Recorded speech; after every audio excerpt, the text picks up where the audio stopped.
Good morning, all. Welcome to Learners Academy. Good morning. Okay, so third topic of the chapter, which is actually the main topic, permutations. And then उसके बाद फिर combinations में से अगला topic है, but जैसे अपन permutations पढ़ रहे हैं साथ में ही आपको पढ़ना ही पड़ेगा कि कॉम्बिनेशन क्या है।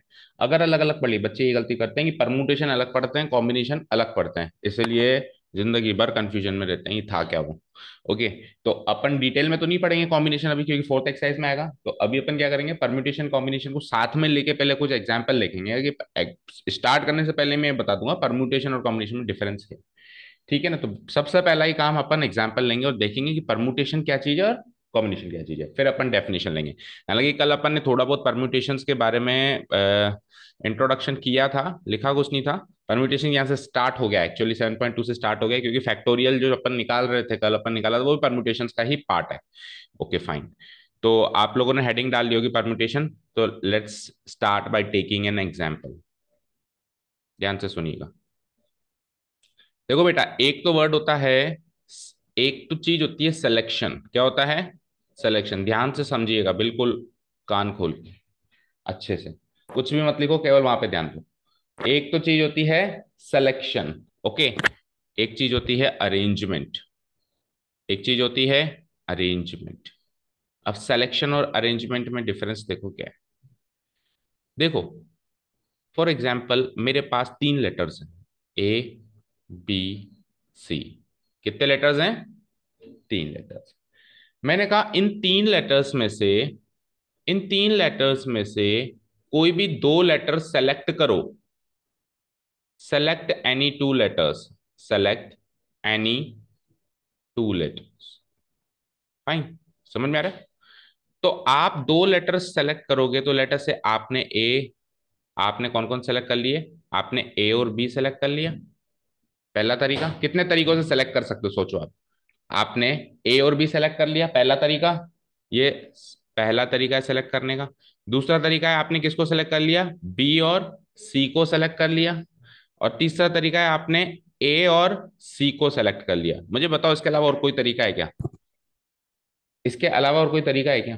देखो, सेलेक्ट करना मीन्स बस पिक करना। तो कोई ऐसा नहीं कहेगा कि सर ए और बी के अलावा बी और ए भी तो तरीका है। बात तो वही हुई ना, सेलेक्ट तो वही दोनों हुए ना। सेलेक्ट तो वही दोनों हुए ना। तो सिलेक्शन की जब बात होती है तो उसके अंदर सीक्वेंस मैटर नहीं करता कि आपने पहले ए उठाया या बाद में बी उठाया या पहले सी उठाया। सेलेक्ट करना है, बस हाथ में उठा के रख देना है। तो ये तो होता है सिलेक्शन। ये क्या होता है? सिलेक्शन। तो मैंने कहा ए बी सी तीन लेटर्स में से दो लेटर सेलेक्ट करो, तो आपके पास तीन ही तरीके हैं उसको सेलेक्ट करने के। चूज करना है, मतलब आपको पिक करना है कि हाँ सर, मेरा मेरा तो ए और बी है। अब ये फर्क नहीं पड़ता कि आपने पहले बी उठाया या पहले ए उठाया। कुल मिला के दो सेलेक्ट कर लिए। अनुष्का ने कहा सर नहीं, मैं तो बी और सी सेलेक्ट करूंगी। अगेन मैटर नहीं करता कि इसने पहले बी उठाया कि पहले सी उठाएगी, पहले सी उठाएगी बाद में बी उठाया। फिर आयुषी ने तो ए और सी सेलेक्ट कर दिया। Okay fine. अब मैंने कहा अपने अपने लेटर सेलेक्ट कर लिया आपने। अब आप इनको अरेंज करो। क्या करो? अरेंज। तो जो शिवम ने उठाए थे ना ए और बी, उनसे वो दो अरेंजमेंट बना सकता है। देखना कितने अरेंजमेंट बना सकता है? दो। पहला अरेंजमेंट होगा ए और बी का, और दूसरा अरेंजमेंट होगा बी और ए का। यस और नो? समझ आया क्या? टेल मी कि ये अनुष्का कितने अरेंजमेंट्स कर सकती है? बी और सी। अगेन दो अरेंजमेंट्स ये भी कर सकती है, बी और सी। एंड दूसरा अरेंजमेंट क्या हो जाएगा? सी और बी। ठीक है। एंड देन आयुषी भी दो अरेंजमेंट्स कर सकती है, जैसे कि ए और सी, और सी और ए। आयुषी के हिस्से से यही आया है, सी यही कर रही है ना। ओके, ठीक है, क्लियर है, समझ आया? यहां तक चीज समझ में आई? तो कितने तरीके हो गए अरेंजमेंट के, चेक करो। छह। टोटल अरेंजमेंट्स कितने हो गए? टोटल अरेंजमेंट्स कितने हो गए? छह। टोटल अरेंजमेंट्स कितने हो गए? छह। और टोटल सेलेक्शंस कितने हो गए? तीन। बेटा ये तो है कॉम्बिनेशन, इसको तो कहते हैं number of combinations. Number of combinations, इसको कहते हैं नंबर ऑफ परम्यूटेशंस। इस एग्जाम्पल को जितना डिटेल में समझ सकते हो ना, समझ लो। इसको तो कहते हैं नंबर ऑफ परम्यूटेशंस, इसको कहते हैं नंबर ऑफ कॉम्बिनेशंस। ये डिफरेंस ही बच्चों को समझ नहीं आता बस। फॉर्मूला तो मैं परमुटेशन निकालने का भी बताने वाला हूँ, कॉम्बिनेशन निकालने का भी बताने वाला हूँ, बच्चों को यही नहीं पता कि परमुटेशन निकालना है कि कॉम्बिनेशन निकालना है। क्वेश्चन में थोड़ा चिल्ला के गएगा कि परमुटेशन निकालो या कॉम्बिनेशन निकालो। The point is, when you have to select, then you have to find the number of combinations, and when you have to find the number of arrangements, total कितने arrangements हो सकते हैं। तो A B C में से देखो दो question बन सकते हैं, ए बी और सी में से कोई भी दो लेटर्स कितने तरीके से सेलेक्ट किया जा सकते हैं, तो आप कहोगे सर नंबर ऑफ कॉम्बिनेशंस निकालो। मैंने कहा ए बी और सी में से कितने दो लेटर्स के अरेंजमेंट्स या लेटर्स को आप कितने, या ऐसे कहूं ए बी और सी में से आप कितने दो लेटर के वर्ड बना सकते हो, कितने दो लेटर के वर्ड बना सकते हो। तो वर्ड बनाओगे तो उसमें सेलेक्ट करके बस सेलेक्ट थोड़ा कर दोगे, उसको रख के वर्ड बनाओगे ना, अरेंजमेंट्स करोगे ना, तो यानी कि आपको क्या निकालना है, नंबर ऑफ परम्यूटेशंस निकालने हैं। अब रियल लाइफ सिचुएशन में हमारे पास कई बार सिचुएशन ऐसी आ सकती है, जैसे कि मैंने आपको कहा कि जैसे हमने एक क्वेश्चन किया था, स्टार्ट हमने से किया था कि आर ओ एस सी से विथ और विदाउट मीनिंग वर्ड्स बनाना शुरू करो। विथ और विदाउट मीनिंग आप क्या बनाना शुरू करो, वर्ड्स बनाना। तो आपने वहां पे अरेंज करना शुरू किया, जैसे आर ओ एस सी को आपने अरेंज कर दिया, आर ओ एस सी को आपने अरेंज कर दिया आर एस ओ ई, या आपने अरेंज कर दिया आर ई एस ओ। तो आप नॉट ओनली लेटर्स को सेलेक्ट कर रहे हो, उनको अरेंज भी कर रहे हो ना। आप नॉट ओनली लेटर्स को सेलेक्ट कर रहे हो, उसको क्या कर रहे हो, अरेंज भी कर रहे हो। आपने चीज नोटिस करी कि पहले तो सिलेक्शन ही होगा, कोई भी काम करेंगे तो पहले तो पिक करोगे फिर ही तो अरेंज करोगे। तो पिक करके रुक गए, तब तक तो कॉम्बिनेशन है। जैसे कि पिक किया था आपने, ए और बी पिक कर दिया, इसने बी और सी पिक कर दिया, इसने ए और सी पिक कर दिया, तब तक तो क्या चल रहा था, सिलेक्शन। दैट मींस कॉम्बिनेशन, यानी तीन ही कॉम्बिनेशन, तीन ही तरीके से आप पिक कर सकते हो। पिक करके फिर जब आपने अरेंज करना शुरू किया, तो second step comes of permutation या कि अरेंजमेंट। वो जो अगली स्टेप है, ऑब्वियसली वो ज्यादा होंगे, परम्यूटेशन ज्यादा होंगे, क्योंकि आपने अलग अलग तरीकों से सेलेक्ट भी किया फिर अरेंज भी किया, तो मल्टीप्लाई हो गए ना उतने तरीके। भाई तीन तरीके सिलेक्शन के थे, हर एक के दो दो तरीके अरेंजमेंट के, तो 3 into 2 मल्टीप्लाई हो गए, छह तरीके हो गए आप तीनों के मिला के अरेंजमेंट्स के। समझ आई? ठीक है, तो ये तो रियल लाइफ एग्जांपल हो गया कि आर ओ एस ई से कितने विथ और विदाउट मीनिंग आप वर्ड्स बना सकते हो। तो ये तो रियल लाइफ एग्जांपल हो गया परम्यूटेशन का। ये तो रियल लाइफ एग्जांपल हो गया परम्यूटेशन का। अब रियल लाइफ एग्जांपल सुनो कॉम्बिनेशन का। मैंने कहा कि आपके पास, मैंने कहा आपके पास जो है तीन जीन्स और दो शर्ट है, तीन जीन्स और दो शर्ट है। आपको इसमें से सपोज करो पूरी ड्रेस बनानी है, तो आप सेलेक्ट ही कर सकते हो, आप अरेंज थोड़ा कर सकते हो, क्योंकि ये तो फिक्स है कि शर्ट ऊपर पहनोगे जीन्स नीचे पहनोगे। ऐसा कोई हमारे पास ऑप्शन है क्या भाई उल्टा कर लें, नॉट पॉसिबल। तो अरेंजमेंट का तो ऑप्शन ही खत्म हो गया, आपके पास ऑप्शन ही केवल पिक करने का है। पिक करने के बाद वो चीज कहाँ सेट होगी, ये तो अंडरस्टूड है। समझ आई? तो ये रियल लाइफ एग्जांपल हो गया किसका, कॉम्बिनेशन का। तो ऐसे हमारे दुनिया में हम कोई कई बार हम ऐसी चीजों से गुजरते हैं जहां अपन एक्चुअली कॉम्बिनेशंस निकाल रहे होते हैं, और या फिर परम्यूटेशंस निकाल रहे होते हैं। समझ आ गई क्या बात, क्लियर है? ठीक है ना? ठीक है, तो ये फर्स्ट डिफरेंस हमने समझा, difference between permutations and combination. अब इसमें से हम केवल और केवल अभी क्या निकाल रहे हैं, परम्यूटेशंस निकाल रहे हैं। जबकि परम्यूटेशन सेकंड स्टेप होती है, जबकि परम्यूटेशन सेकंड स्टेप होती है, कॉम्बिनेशन फर्स्ट स्टेप होती है। लेकिन फॉर्मूला बेस्ड या फिर क्वेश्चंस जो नंबर ऑफ क्वेश्चंस बन के आते हैं उसमें परम्यूटेशन पहले पढ़ना जरूरी है, इसलिए हम सबसे पहले क्या पढ़ रहे हैं, परम्यूटेशन। यानी अपन अरेंजमेंट्स पढ़ रहे हैं, क्या पढ़ रहे हैं, number of arrangements, number of arrangements. Okay fine, ठीक है, डिलीट कर दूं मैं इसको। ठीक है, तो यहां पे सुनो एक चीज और सुनो। जब आपने सेलेक्ट कर दिया और सेलेक्ट करने पर सीक्वेंस मैटर नहीं करता, तो कॉम्बिनेशन है। ऐसे भी कह सकता हूं ना, जैसे आपने सेलेक्ट किया अनुष्का, तो आपने क्या सेलेक्ट किया, बी और सी। तो अगर सीक्वेंस मैटर नहीं करता कि आपने बी पहले उठाया कि सी पहले उठाया, तब तक तो कॉम्बिनेशन है। लेकिन अगर सीक्वेंस मैटर करता है कि आपने पहले बी उठाया बाद में सी उठाया, इसको अलग केस ले लो, और पहले सी उठाया बाद में बी उठाया, इसको दूसरा केस ले लो, तब आप परम्यूटेशन में जा चुके हो। दैट मीन्स अगर सीक्वेंस मैटर करे, तब तो आप परम्यूटेशंस की बात कर रहे हो। सीक्वेंस मैटर ही ना करे, केवल पिक करना है, कोई भी कभी भी उठा लो, चाहे दोनों साथ उठा लो, वो मैटर नहीं करता है, तब क्या है, कॉम्बिनेशन। ठीक है, क्लियर है, परम्यूटेशन कॉम्बिनेशन। सिंपल सा आप इसका सेकंड नेम याद रखो, परम्यूटेशन का सेकंड नेम अरेंजमेंट्स, और कॉम्बिनेशन का second name selection. Okay clear है, तो आप हेडिंग डालो सबसे पहले।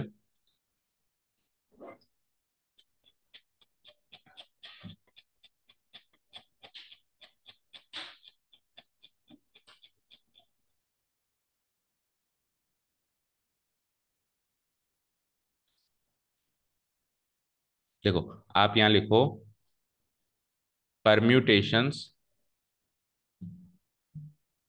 Permutations versus versus combinations. क्योंकि स्टार्ट ही बेटा डिफरेंस से करना पड़ेगा, तभी आगे की चीजें क्लियर होती चली जाएंगी। परम्यूटेशंस वर्सेस कॉम्बिनेशंस, तो जो हमने इन शॉर्ट सीखा ना वही बात करेंगे। परम्यूटेशंस का दूसरा नाम क्या सीखा अपन ने? अरेंजमेंट्स। परम्यूटेशन का दूसरा नाम क्या सीखा हमने? अरेंजमेंट्स। और यहां पे इसका दूसरा नाम क्या सीखा हमने? सिलेक्शन। सेलेक्शंस, कितने सेलेक्शंस हो सकते हैं, है ना। परम्यूटेशन का दूसरा नाम है अरेंजमेंट्स का। जैसे सपोज करो आपको टीम बनानी है, आपके पास 15 खिलाड़ी है, आपको 15 में से क्रिकेट टीम 11 की बनानी है। तो मुझे बताओ आप अरेंजमेंट्स करोगे या सिलेक्शंस करोगे? मतलब परम्यूटेशंस होगा या कॉम्बिनेशंस होगा? आपके पास 15 खिलाड़ी हैं, आप 15 खिलाड़ी लेके गए ऑस्ट्रेलिया वर्ल्ड कप खेलने के लिए, आपको कल के मैच के लिए 11 की टीम चुननी है। तो उसमें से आप 15 में से 11 चुनोगे, तो आप परम्यूटेशंस करोगे या कॉम्बिनेशंस करोगे? परम्यूटेशंस। मैटर करता है कि आपने पहले विराट कोहली को चुना है बाद में रोहित शर्मा को चुना है तो उसी टीम में ना, क्या मैटर करेगा? ये फर्क पड़ेगा क्या इस चीज का? नहीं पड़ेगा ना। तो जब सीक्वेंस मैटर नहीं कर रहा तो कॉम्बिनेशंस हैं, यही तो सोचना है। भाई आपने 15 में से 11 चुन लिए, ये तो ये एक तरीका हो गया ना। अब चाहे से आपने आपने सपोज करो विराट कोहली पहले चुना, रोहित शर्मा बाद में चुना, या फिर आपने रोहित शर्मा पहले चुना, विराट कोहली बाद में चुना, टीम तो वही बन रही है ना। तो सीक्वेंस मैटर नहीं कर रहा है, केवल पिक करना मैटर कर रहा है, केवल पिक करना मैटर कर रहा है, तो फिर कॉम्बिनेशन है, परमुटेशन नहीं है। समझ में आई ना? टीम तो वही बनी ना, टीम तो वही बनी ना, समझ में आ गई बात? क्लियर है? तो वहां पे कॉम्बिनेशंस हैं, परम्यूटेशंस नहीं है। परम्यूटेशंस कब होंगे? जब उनका अरेंजमेंट भी मैटर करे कि पहले ये दूसरा ये तीसरा ये, नहीं तो कॉम्बिनेशन ही रहता है। पहला स्टेप कॉम्बिनेशन, अगला स्टेप परम्यूटेशन। तो क्या लिखा अपन ने? अरेंजमेंट्स सेलेक्शंस, है ना। तो इसके आगे एक लाइन लिख दो और इसके आगे भी एक लाइन लिख दो।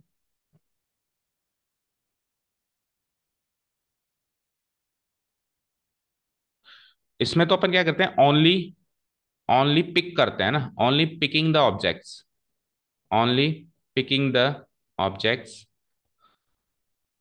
Only picking the objects from the given objects, picking the objects from the given objects.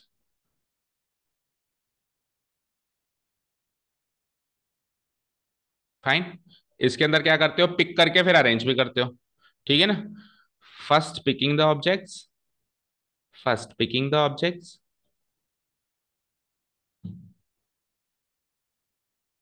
First picking the objects, and then and then arranging them, and then arranging them, फिर उसका अरेंजमेंट भी matter करता है। समझ गए? Basic difference समझ में आया बेटा दोनों में? And then arranging them.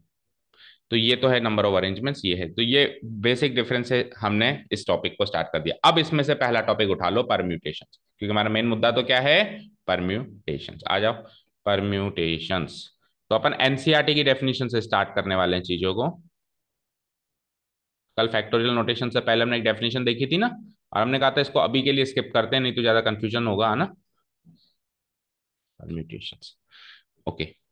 देखो क्या कह रहा है, ए परम्यूटेशन, देखो ये भी क्या कह रहा है, permutation is an arrangement, A permutation is an arrangement in a definite order. एक फिक्स ऑर्डर होगा, जैसे ए कोमा बी एक अरेंजमेंट माना जाएगा, बी कोमा ए दूसरा अरेंजमेंट माना जाएगा। ऑर्डर डेफिनेट है, फिक्स है, ऐसा नहीं कि कुछ भी ले लो, है ना। Of a number of objects taken some और ऑल एट ए टाइम, कुछ ऑब्जेक्ट्स को पिक करके अरेंज कर रहे हो, और उन ऑब्जेक्ट्स में से या तो आप सारे ले रहे हो और या फिर कुछ एक ले रहे हो। फॉर एग्जाम्पल मैंने कहा आरओएसी, तो आरओएसी में से मैंने कहा चारों ही ले लो, और मैंने कहा 3 ले लो। मैंने कहा 3 लेटर वर्ड बनाओ, मैंने कहा 4 लेटर वर्ड बनाओ, मैंने कहा 2 लेटर का वर्ड बनाओ। तो सारे भी लेने का क्वेश्चन बन सकता है, या फिर कुछ एक छोड़ के कुछ एक लेने का क्वेश्चन भी बन सकता है। Both question are active in case of permutation. और ऐसा ही कॉम्बिनेशन में भी हो सकता है कि 15 में से 15 ही लेने और 15 में से 11 ही लेने। समझ में आ गई बात? क्लियर है? तो इसने क्या किया, टेकन सम और ऑल एट ए टाइम। तो इस डेफिनेशन को कॉपी पेस्ट करो। This is the most nicest definition for permutation. इससे सारी चीज क्लियर हो जाएगी, है ना। करो। Permutation is an arrangement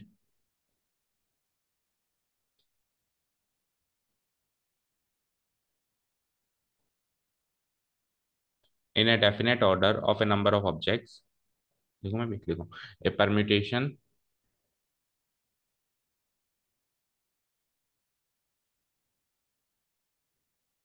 permutation is an arrangement देखो इसीलिए परम्यूटेशन नहीं होता, परम्यूटेशंस होता है, क्योंकि अरेंजमेंट एक नहीं होता, अरेंजमेंट्स होते हैं ना, एक से ज्यादा केसेस होते हैं, तो वो परम्यूटेशंस होते हैं। Permutation is an arrangement, arrangement in a definite order. यहाँ पे ऑर्डर मैटर करता है, यानी सीक्वेंस मैटर करता है इन ए डेफिनेट ऑर्डर। ये मेन चीज है इसकी कि यहाँ पे ये जो मैटर करता है, of a number of objects, of a number of objects taken taken some और all at a time, taken some और all at a time. Is this clear? Clear है क्या बेटा?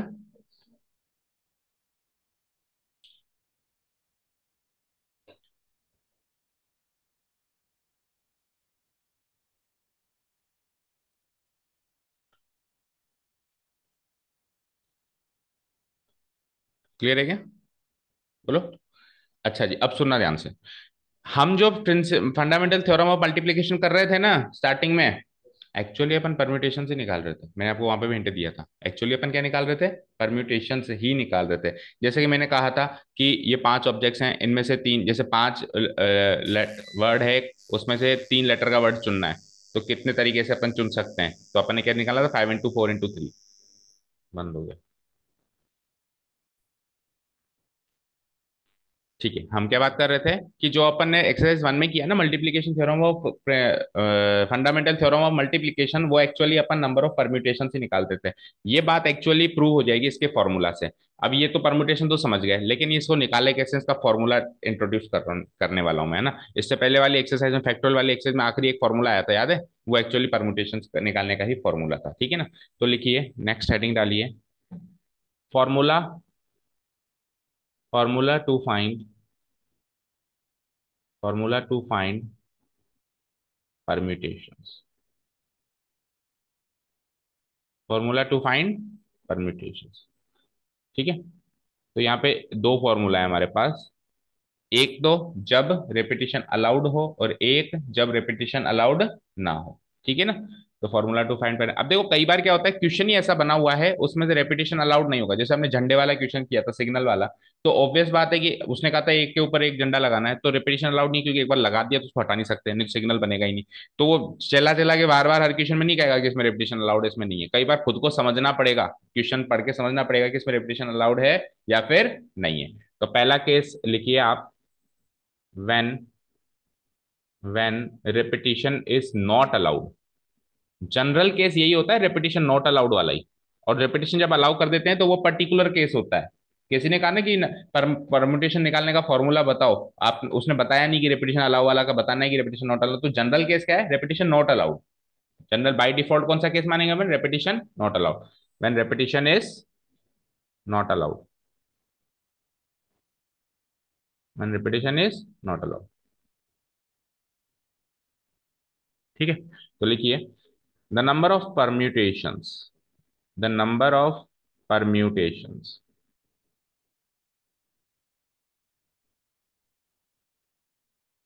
और परम्यूटेशंस का दूसरा नाम लिखते चलो इनिशियल लेवल पे, ताकि याद आता रहे। परम्यूटेशन बोले तो अरेंजमेंट्स, परम्यूटेशन बोले तो अरेंजमेंट्स, और कॉम्बिनेशंस बोले तो selections, only the picking up of the objects, the number of permutations या अरेंजमेंट्स, ठीक है ना, from from N, from N different objects, from N different objects, N different की जगह डिस्टिंक्ट वर्ड यूज करो, ज्यादा एक्यूरेट लगेगा। Distinct words, and distinct objects.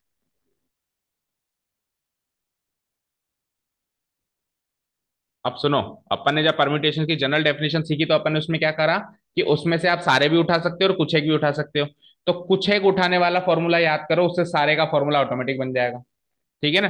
Taking R at a time, taking R at a time, taking R objects at a time, objects at a time.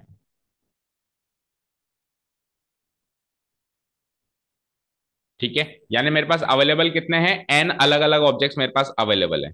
उसमें से मैं उठा कितने रहा हूँ, आर ही उठा रहा हूँ। जैसे मान लो 5 है, 5 में से 3 ही उठा रहा हूँ। जैसे मान लो 10 है, 10 में से 4 ही उठा रहा हूँ। तो अब हो सका, आप किसी ने कहा सर पूरे ही उठा लो, तो पूरे उठा लो तो एन और आर की वैल्यू बराबर रख देना। तो मैं अगर आपको फॉर्मूला एन और आर में बता दूं, तो अगर सारे उठाओगे तो एन और आर की वैल्यू बराबर रख देना, और कुछ एक उठाओगे तो एन अलग रख देना। एन तो है टोटल और आर है जितने उठा रहे हो। एन तो है टोटल, आर है जितने उठा रहे हो। Is this clear? और जो टोटल नंबर ऑफ ऑब्जेक्ट्स हैं वो नेचुरल नंबर ही होंगे, तो फिक्स है, तभी तो उसका नाम एन रखा गया। भाई टोटल नंबर ऑफ ऑब्जेक्ट ऐसे तो होंगे नहीं 3.5 या 4.5 या -3, तो इसलिए उसका नाम क्या रखा गया, एन रखा गया। ओके। वैसे स्पेसिफिक केस में वो जीरो भी हो जाता है, बट ऐसा पॉसिबल हमेशा नहीं होता है, इसलिए उसको नेचुरल नंबर की उपाधि दी गई। ठीक है, तो इसको निकालने का फॉर्मूला है the number of permutations arrangements from N distinct objects taking R objects at a time is given by is given by इसको बोला जाता है एन पी आर। क्या बोला जाता है बेटा, ये फॉर्मूला इंट्रोड्यूस हो गया यहाँ पे, N P R. For example मैंने कहा 5 ऑब्जेक्ट्स में से 3 ऑब्जेक्ट्स को उठा के अरेंज करने के नंबर ऑफ परम्यूटेशन बताओ, तो आप क्या कहोगे, 5p3। क्या कहोगे आप, 5p3। मैंने कहा 10 में से 7 अरेंज करने, 10p7। 10p7। ऑब्वियस बात है कि जितने हैं और जितने उठा रहे हो, तो ये ज्यादा ही होगा इससे, या तो बराबर हो सकता है, ये ज्यादा होगा, लेकिन ऐसा हो ही नहीं सकता कि एन तो छोटा और आर बड़ा हो। जब है ही 5 तो 7 कैसे अरेंज करोगे, है ना? ये तो क्लियर है।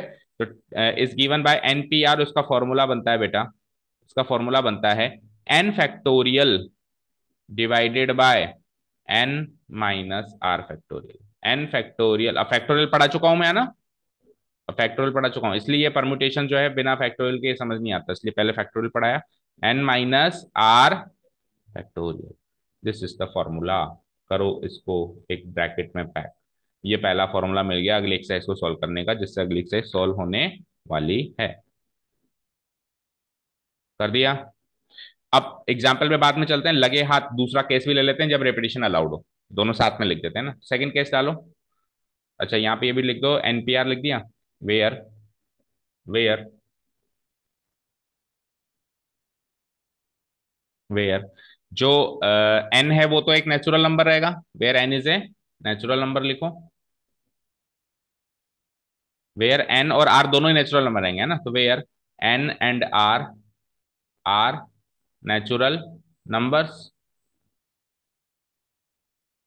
Where N and R generally natural numbers रहेंगे। ठीक है ना? बट स्पेसिफिक केस में वो क्या बन जाते हैं, होल नंबर्स भी बन जाते हैं, क्योंकि जीरो भी स्पेसिफिक केस में काउंट हो जाता है। ठीक है ना? तो नेचुरल नंबर्स, और इसके आगे ऐसे मार्क करके रखो, ऐसे लिख दो कि ये जनरल केसेस, पर्टिकुलर केसेस में ये होल नंबर्स भी बन जाते हैं। Okay fine. केवल एक ही केस है जब एन और आर में से कोई जीरो हो जाता है ना, जनरली नहीं तो ये क्या रहते हैं, जनरल इक्वेशन ऐसे ही आते हैं कि 10 में से 7 पिक करो तो 10 भी नेचुरल नंबर, 7 भी नेचुरल नंबर। ठीक है ना? अब कई बार स्पेसिफिक केस ऐसे आ जाएगी 10 है, एक भी पिक मत करो, तो जीरो पिक करो, तो उस केस में वो पर्टिकुलर केस में होल नंबर में कन्वर्ट हो गया। Is this clear? And and जो आर की वैल्यू है बेटा, जो आर की वैल्यू है वो जीरो या जीरो से बड़ी होगी, होगी ना? जीरो या जीरो से बड़ी होगी, होगी नहीं होगी? और एन या एन से छोटी होगी, हर हाल में ऐसा होगा नहीं होगा बताओ? आर एन को क्रॉस कर सकती है क्या? नहीं कर सकती ना।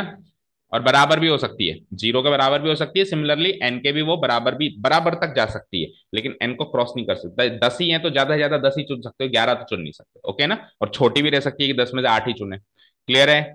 चलो अब second case low. When repetition not allowed, when repetition is not allowed.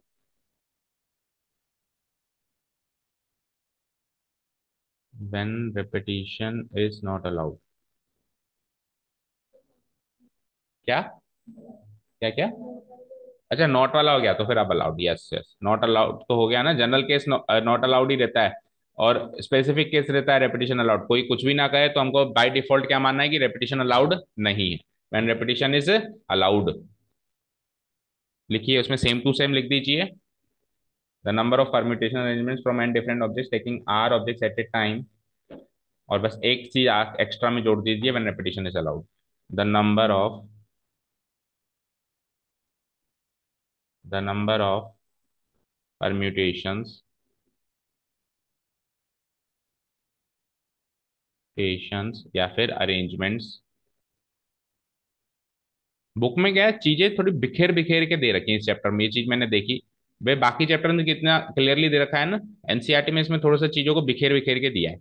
अपन थोड़ा समेट रहे हैं चीजों को एक साथ, लेकिन जैसे ये दो फॉर्मूला अलग अलग थ्योरम में दे रखे हैं, है ना, कि अलग थ्योरम में दे रखा है, कोई अलग थ्योरम में दे रखा है, ये चीज मैंने देखी। The number of permutation arrangements from from N distinct objects. अभी तो देखो इनके है ना दो फॉर्मूले और बनेंगे, पता है कैसे? अभी अपन ने डिस्टिंक्ट ऑब्जेक्ट्स लिए हैं, क्या लिए हैं? ये सेम भी तो हो सकता है, ये सेम भी तो हो सकते हैं, उसके फॉर्मूले की बात तो अभी तक करी नहीं, अभी तक तो दोनों केसेस में अपन ने डिस्टिंक्ट ऑब्जेक्ट्स लिए, and distinct objects taking taking what, R at a, R number of objects at a time, ठीक है ना, taking R objects at a time, at a time, ठीक है ना, when repetition is allowed, when repetition. अब आप कहोगे sir ऊपर तो आपने स्पेसिफिकली लिखा है नहीं when repetition is not allowed, तो जब कुछ भी नहीं लिखते तो बाय डिफॉल्ट क्या माना जाता है, repetition is not allowed, when repetition is allowed. इसलिए मैंने नहीं लिखाया ताकि आपको ये भी याद हो जाए कि जब कुछ भी नहीं कहा गया ना तो बाय डिफॉल्ट क्या होगा, रेपिटेशन नॉट अलाउड, ठीक है ना। Is given by, is given by, is given by, इसको डिनोट कराते हैं अपन एन की पावर आर से, given by N to the power R, formula यही है, बस खत्म, N to the power R, ठीक है, यही फॉर्मूला है इसका।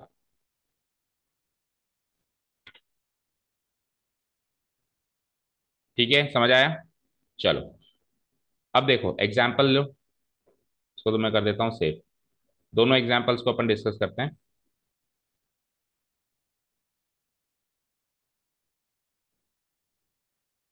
देखो ये दोनों फॉर्मूला दिख रहे हैं आपको स्क्रीन पे, देखो बेटा, उसी एग्जाम्पल से स्टार्ट करता हूं मैं, कि आर ओ एस ई, जिससे अपन ने चैप्टर स्टार्ट किया था, शायद इसी से किया था।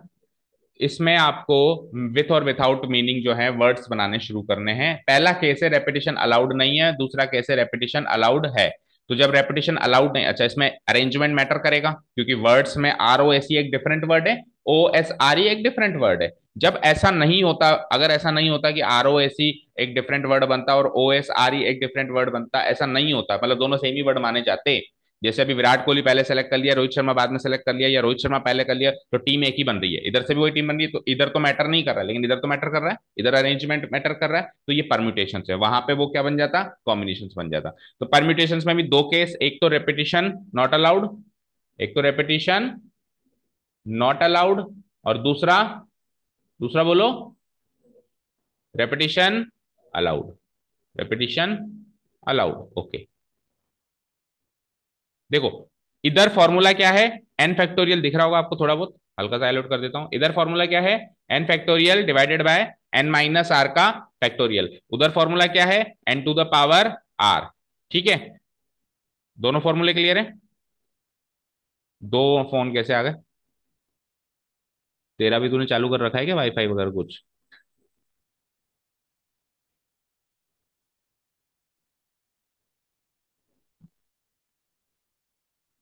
चलो छोड़ो, चलो छोड़ो। हाँ, तो इधर फॉर्मूला क्या है, N factorial divide by N minus are factorial, इधर फॉर्मूला क्या है, N to the power R, दोनों जगह फॉर्मूले लगाता हूं मैं ना। सपोज करो मेरे को वर्ड बनाना है, 3 लेटर का वर्ड बनाना है, राइट, मुझे कितने लेटर का वर्ड बनाना है, 3 लेटर का, इधर भी और इधर भी, 1 2 3, इधर भी मुझे 3 लेटर का वर्ड बनाना है, 1 2 3, ठीक है। एन की वैल्यू क्या हो जाएगी बोलो, एन की वैल्यू क्या हो जाएगी, जितने टोटल अवेलेबल है, कितने अवेलेबल है, 4। आर की वैल्यू क्या हो जाएगी, जितने पिक कर रहे हो, कितने लेटर का वर्ड बनाना है, 3, तो क्या हो जाएगा, 4 - 3 फैक्टोरियल। ठीक है, इसको सॉल्व करते हैं, तो 4 फैक्टोरियल डिवाइडेड बाय 4 - 3 क्या होता है बेटा, 1 1 फैक्टोरियल, तो 1 फैक्टोरियल तो 1 ही होता है, और 4 फैक्टोरियल क्या हो जाएगा, 4 × 3 × 2, फैक्टोरियल निकालना कल सिखा चुके हैं, 4 × 3 × 2 = 1, यानी 4 3 = 12, 12 × 24 वर्ड्स बन सकते हैं, मानते हो, मानते हो ना? ठीक है, इधर आओ, इधर क्या करना है, केवल और केवल एन की पावर आर, एन मतलब वही 4, और आर की मतलब आर मतलब वही 3। भाई एन तो क्लियर हो गया, जितने टोटल हैं, आर जितने पिक कर रहे हो, दैट मीन्स 4 हो गया ये, बोलो। दैट मीन्स 4 4 जा 16, 16 4 जा 64 वर्ड्स यहां बन गए। अब सुनना ध्यान से, ये तो फॉर्मूला से मैंने करवा दिया। अब सपोज करो ये सब कुछ नहीं आता था मुझे, मेरे को केवल फंडामेंटल थ्योरम ऑफ मल्टीप्लीकेशन आता था, तो हमने सॉल्व कैसे किया था? हमने ऐसे किया था कि पहली पोजीशन को 4 लेटरों से भर सकते हैं, दूसरी पोजीशन को 3 लेटर से भर सकते हैं, क्योंकि रेपिटेशन अलाउड नहीं है, एक तो यूज हो गया ना। तीसरी पोजीशन को 2 ही लेटर से भर सकते हैं। तो आंसर यहां से भी चॉइस वर्ड्स ही आ रहा था, चेक करो। अच्छा इधर आओ, पहली पोजीशन को 4 लेटर से भर सकते हैं और रेपिटेशन अलाउड है, तो दूसरी पोजीशन को भी अगेन 4 लेटर से भर सकते हैं, अगेन रेपिटेशन अलाउड है, तो तीसरी पोजीशन को भी 4। आंसर तो ये आया 64 वर्ड्स। दैट मीन्स हम पहली एक्सरसाइज में एक्चुअली परमुटेशन से निकाल के आए। अभी भी जो अभी एक पर्टिकुलर जनरल फॉर्मूला मिल गया, और पहले अपन एक थ्योरम से चल रहे थे, पहले पता है परमुटेशन थ्योरम से ही चलती थी, ये फंडामेंटल थ्योरम मल्टीप्लिकेशन। लेकिन कुछ क्वेश्चंस ऐसे फिर आगे सामने आए जो उस थ्योरम से फेल हो गए और एक जनरल फॉर्मूले की जरूरत पड़ी। वो तो अपन एक थ्योरम की तरह चल रहे थे कि अच्छा पहले को इतने से भर सकते हैं, दूसरे को, अब एक फॉर्मूला मिल गया, टोटल कितने सेलेक्ट कितने करने, लगाओ एनपीआर। रेपिटेशन नॉट अलाउड है और रेपिटेशन अलाउड है, तो लगाओ एन की पावर आर। ठीक है, N factorial divided by N minus R का फैक्टोरियल, ये इसका फॉर्मूला है। ये क्या है? इसका फॉर्मूला है। और ये इसका क्या है? फॉर्मूला है। एनपीआर उसका बोलने का तरीका, नोटेशन है। एनपीआर क्या है? फॉर्मूला नहीं है। एनपीआर क्या है? नोटेशन। किसका? Number of permutations of R objects from N objects. Okay, when repetition is not allowed. इसको बोलने का, इतनी बड़ी बात को बोलने का तरीका क्या है? एनपीआर। और इतनी ही बड़ी बात को बोलने का तरीका साथ में रेपिटेशन अलाउड लगा दें, तो क्या हो जाएगा? एन की पावर आर। एन की पावर आर। क्लियर हो गई? सारी बातें क्लियर है क्या? कोई डाउट किसी को भी? नो? ओके, अब बताओ आगे क्या करना है? जाना है? क्योंकि टॉपिक तो अभी बाकी है। जाना है आपको भी अनुष्का? कितने बजे आती है बस? ओके।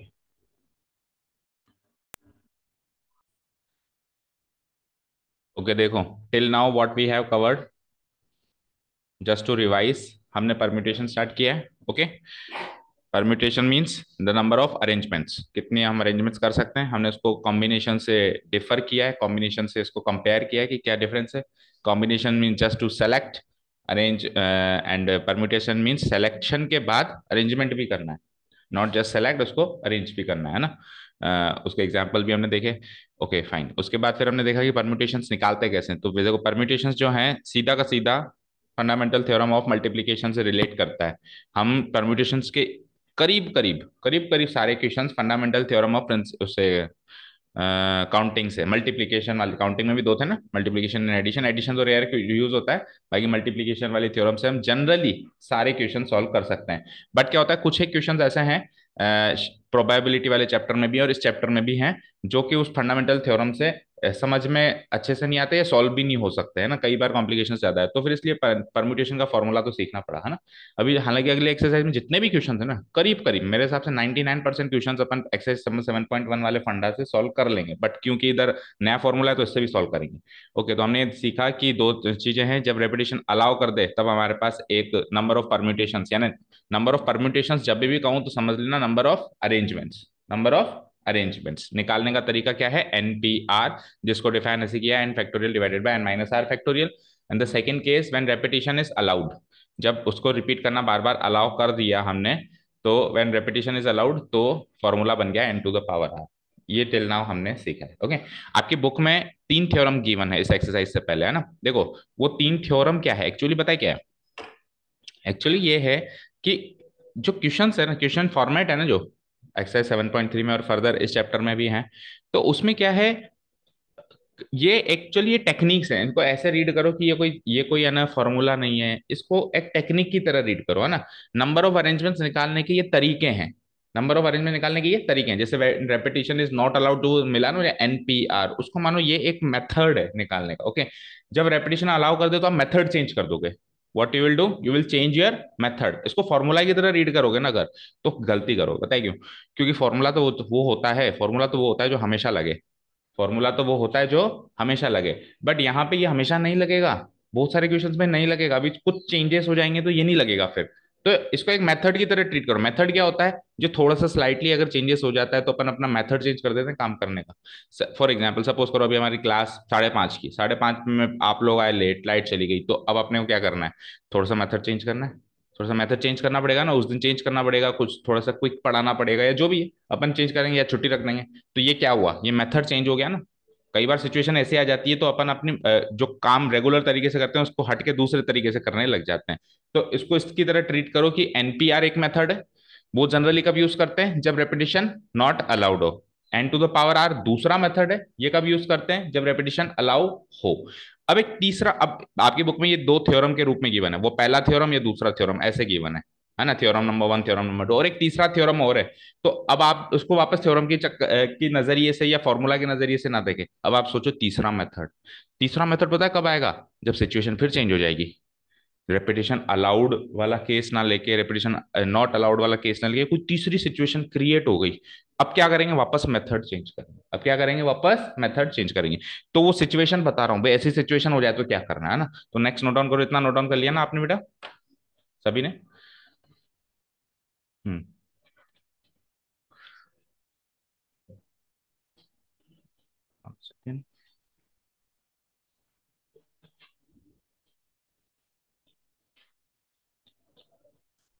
तो थर्ड नंबर सिचुएशन लिखो, जिसको आपके बुक में थ्योरम 3 के नाम से किया हुआ है।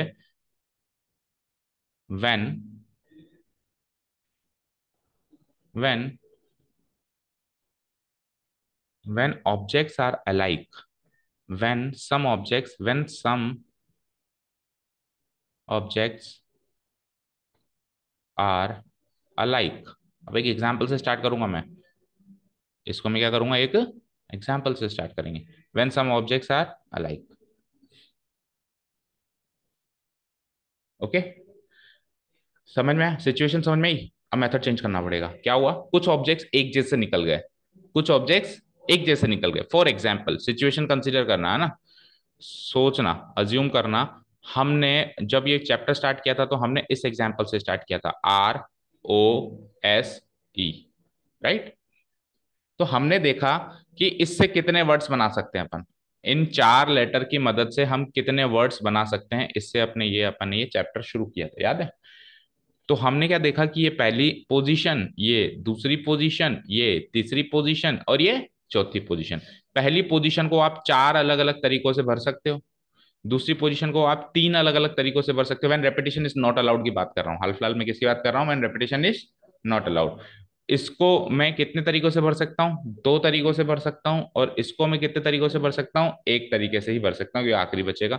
और ऐसे करते करते 4 या 12 या 24 वर्ड्स मैं बना सकता हूँ, राइट। ये हमने स्टार्ट किया था, इसमें तो शायद ही कोई दिक्कत। अब एक अनदर एग्जाम्पल कंसीडर करो। रोज की जगह मैंने आपको लेटर्स दे दिए, ROOT। पहले तो बताओ डिफरेंस क्या है इस एग्जाम्पल में और इस एग्जाम्पल में। यहाँ पे चारों ऑब्जेक्ट्स डिस्टिंक्ट हैं, डिफरेंट हैं। यहाँ पे कुछ ऑब्जेक्ट्स अलाइक हैं, जो अपनी थर्ड सिचुएशन चलिए, अलाइक मतलब सेम, ब्रैकेट में लिख दो उसमें सेम, अगर आप कंफ्यूजन पे हो तो सेम, ओके। क्या कहा मैंने, यहाँ पे कुछ ऑब्जेक्ट्स जो हैं वो, देखो यहाँ पे कुछ ऑब्जेक्ट्स जो हैं सेम आ गए, ROOT। अब क्या करें, अब कितने वर्ड्स बना सकते हैं, ये मेरा सवाल है ना। अब कितने वर्ड्स बना सकते हैं, अब ध्यान से सुनना, बिल्कुल ध्यान से फोकस करके। वही 4 अलग अलग पोजीशंस है मेरे पास, राइट। वही 4 अलग अलग पोजीशंस है मेरे पास, ओके, ठीक है। अब मैंने कहा कि पहली पोजीशन कितने वर्ड से भर सकता हूं मैं, 4।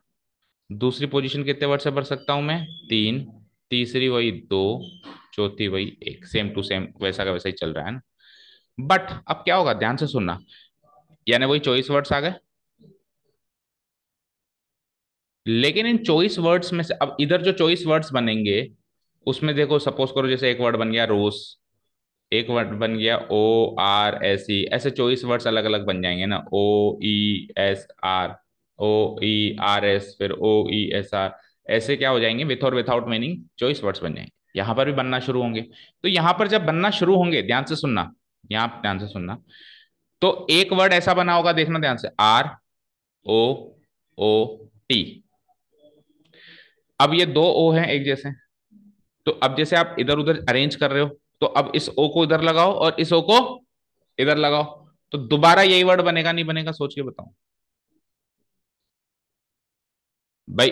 आप आपको सेम तो बनाया, मैंने सेम नहीं बनाया। मैंने क्या करा, पहले लेफ्ट वाला ओ इधर लगाया, राइट वाला, फिर मैंने उन दोनों ओ की पोजीशन चेंज करी है। तो ये दो डिफरेंट वर्ड्स हैं इस कॉन्सेप्ट के हिसाब से। इन चॉइस वर्ड्स में ये दो वर्ड दिखाई देंगे, मानते हो? इन चॉइस वर्ड्स में ये दो वर्ड अलग अलग पोजीशन, मतलब अलग अलग केसेस में दिखाई देंगे। कोई कहेगा सर ऐसे बनाओ, कोई कहेगा ऐसे बनाओ। अब आपको यकीन नहीं आ रहा तो आप ऐसे मानो, देखो इसको O1 ले लो, इसको O2 ले लो, इसको O1 ले लो और इसको O2।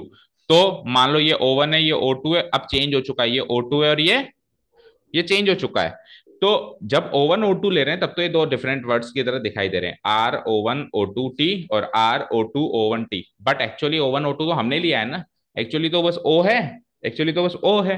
तो जब मैं ये O1 O2 हटा दूं, जब मैं O1 O2 हटा दूं, ये हटा दिया, तो ये दो डिफरेंट अरेंजमेंट्स थोड़ी ना है, ये तो एक ही अरेंजमेंट हुआ ना बेटा। ये तो क्या हुआ, एक ही अरेंजमेंट हुआ। दैट मीन्स चॉइस वर्ड्स में से कम वर्ड्स बनेंगे।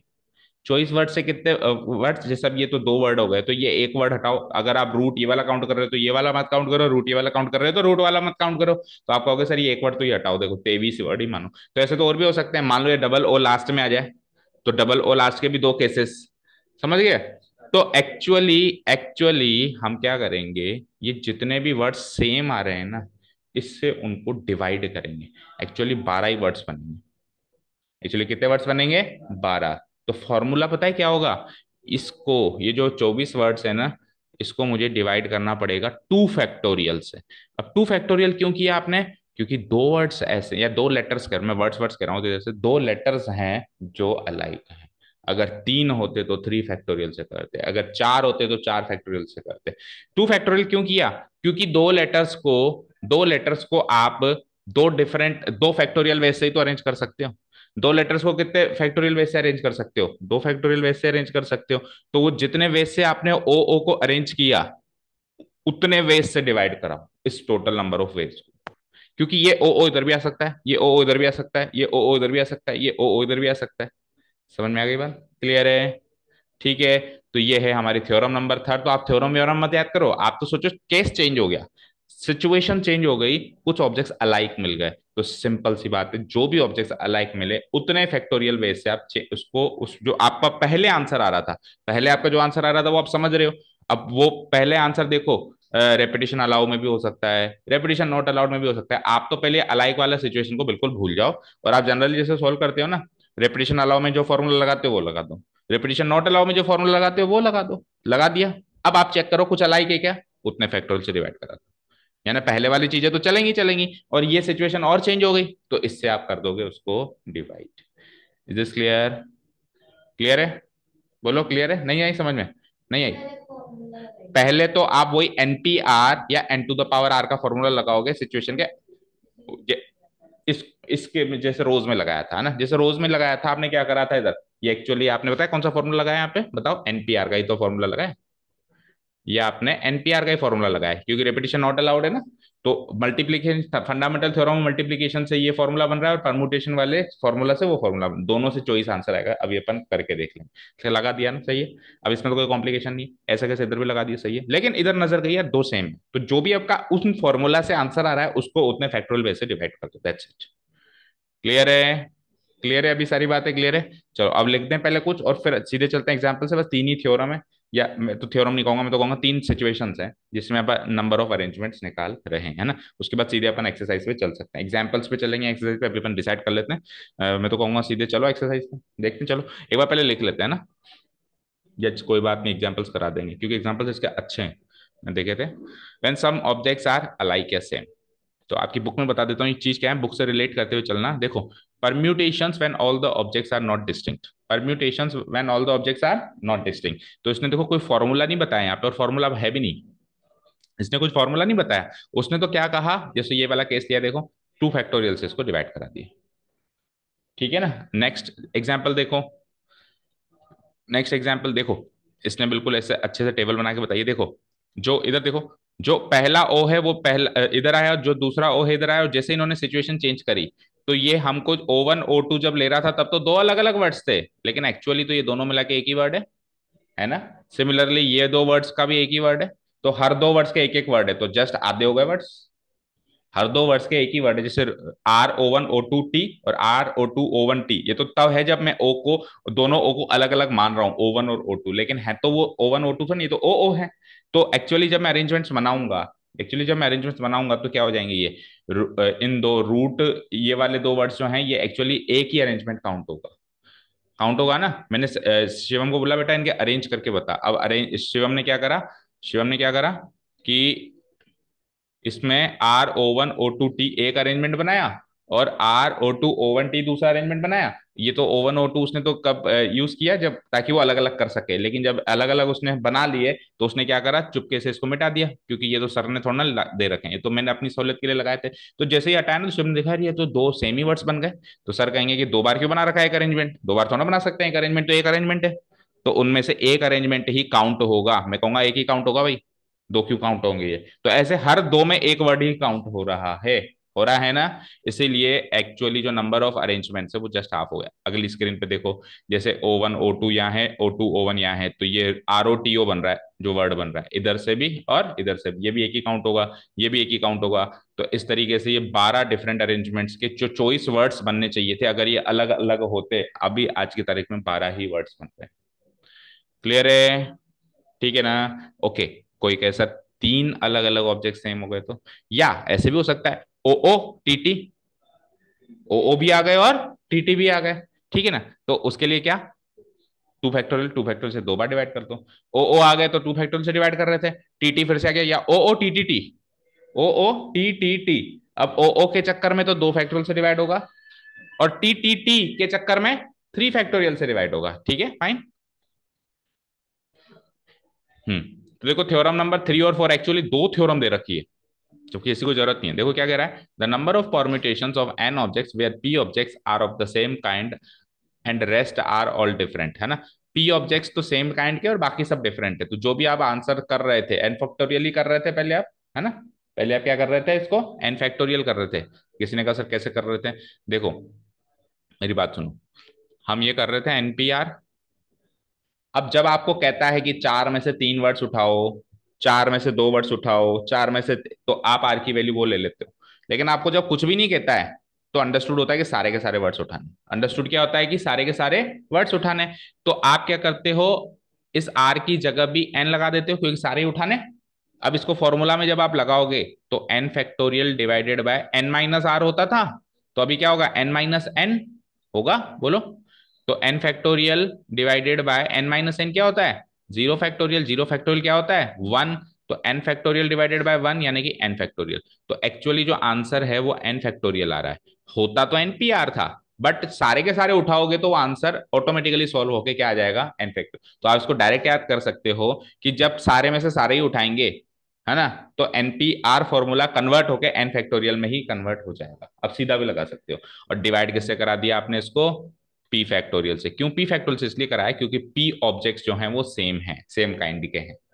ठीक है, क्लियर है। अब इसको और फर्दर थ्योरम नंबर 4 में फर्दर और इसको एक्सपेंड कर दिया, इस थ्योरम को, इस सिचुएशन को, कि अभी तो आप एक ही ऑब्जेक्ट्स कह रहे हो, लेकिन ऐसे और ऑब्जेक्ट्स भी हो सकते हैं, जैसे OO TTT QQ ऐसे भी हो सकते हैं। तो P1 ऑब्जेक्ट्स तो सेम काइंड के हैं, क्या कह रहा है ये, P1 ऑब्जेक्ट सेम काइंड के हैं, P2 भी सेम काइंड के, और ऐसे करते करते PK तक ऐसे चलता जा रहा है ना। इतने सारे ऑब्जेक्ट्स हैं सेम काइंड के, तो जितने भी हैं ये उतने फैक्टोरियल से डिवाइड करा दो, P1 P2 PK। ऊपर तो एन फैक्टोरियल रहेगा ही रहेगा, ऊपर तो एन फैक्टोरियल रहेगा रहेगा।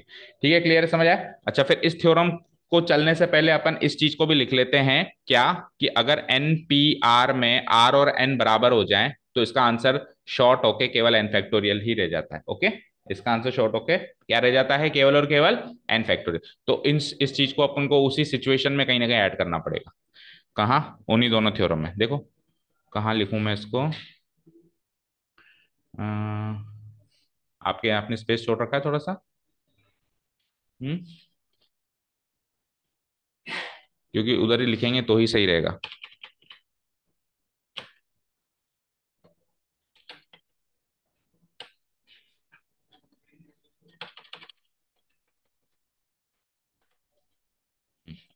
तो हमने ये खत्म किया था ना पहला, web repetition is not allowed, उसमें केस बना के लिखो या नोट बना के लिख लो, स्टार मार्क करके लिख लो चाहे से ऐसे, है ना।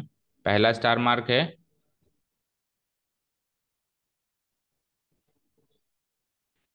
नंबर ऑफ परम्यूटेशंस, परम्यूटेशंस में जहां भी कह रहा हूं समझ जाना अरेंजमेंट्स, है ना।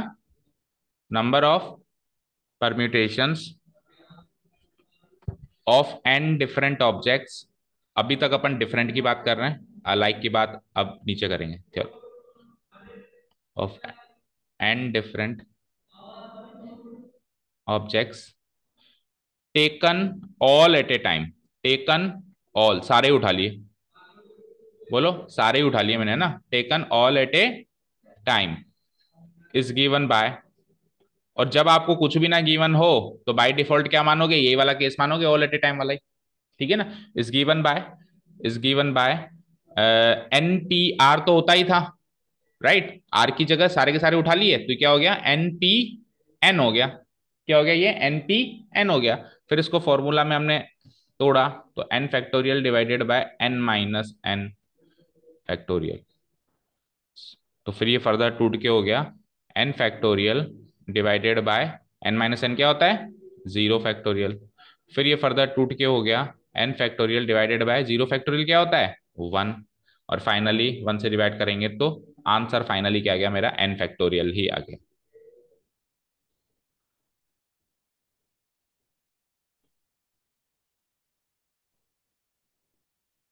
ठीक है, फाइनली आंसर मेरा क्या आ गया, एन फैक्टोरियल। ठीक है, समझ आया। अब आपको डायरेक्ट याद रखना है एन फैक्टोरियल, ठीक है ना। कब आएगा आंसर एन फैक्टोरियल, जब सारे में से सारे उठा लें, ठीक है। तो आंसर क्या आएगा, जितने भी ऑब्जेक्ट्स हैं, जैसे पांच ऑब्जेक्ट्स हैं तो पांच फैक्टोरियल, चार ऑब्जेक्ट्स हैं तो चार फैक्टोरियल, ओके। और फैक्टोरियल सॉल्व करना आपको सेकंड एक्सरसाइज में बता ही चुके हैं, उसमें तो शायद ही दिक्कत हो, ठीक है। क्लियर है, क्लियर है ना। इसको एक ब्रैकेट में पैक कर देते हैं क्योंकि ये एक अलग सिचुएशन है। अब एक सिचुएशन और बन सकती है जो प्रैक्टिकल तो नहीं है, बट फिर भी जब ये ले रहे हैं तो वो भी, ये सिचुएशन तो बिल्कुल प्रैक्टिकल है, अभी जो हमने करी कि सारे में से सारे तो उठा ही सकते हो, ये तो बिल्कुल प्रैक्टिकल सिचुएशन है, इसमें तो कोई दोहराया नहीं है। लेकिन अब जो मैं सिचुएशन बता रहा हूँ वो बिल्कुल प्रैक्टिकल नहीं है, बट फिर भी उसको कंसिडर तो कर ही लेते हैं एक बार। आप कहोगे सर ऐसा कोई क्यों ही करेगा, बट फिर भी किसी का दिमाग खराब है, कर लिया ऐसा उसने। पता है क्या, नंबर ऑफ अरेंजमेंट्स एक भी नहीं उठा रहे, तो जीरो ही अरेंजमेंट्स होंगे। जब एक भी नहीं उठाओगे तो कुछ अरेंज ही नहीं हुआ ना। लेकिन अब ये तो एक तरीके से इम्प्रैक्टिकल सिचुएशन हो गई, कोई ऐसा क्वेश्चन क्यों ही देगा, बट क्योंकि जब अपन आप सारे के सारे की बात कर रहे हो तो फिर बिल्कुल एक भी ना उठा उसकी भी बात तो करो, ओके ना। तो इस चीज में सेकंड स्टार मार्क डाल के लिखो, number of permutation of n different objects taking no object at a time, या zero object at a time, ठीक है लिखो।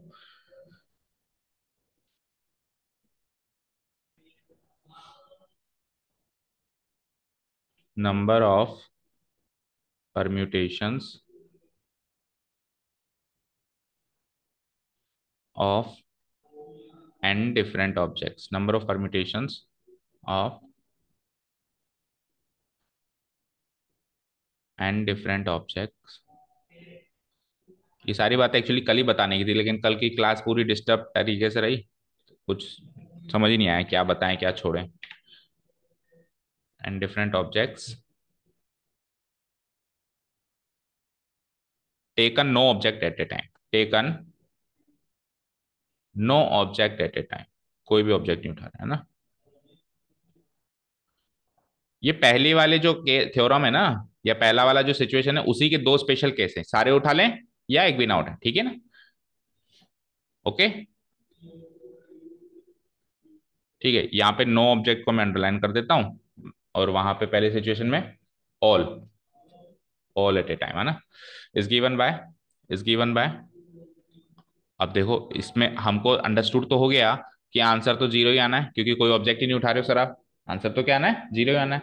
बट फिर भी इसको एक इस फॉर्मूला में रख के देखते हैं एक बार क्या होता है ना। आंसर क्या आएगा, जीरो आएगा।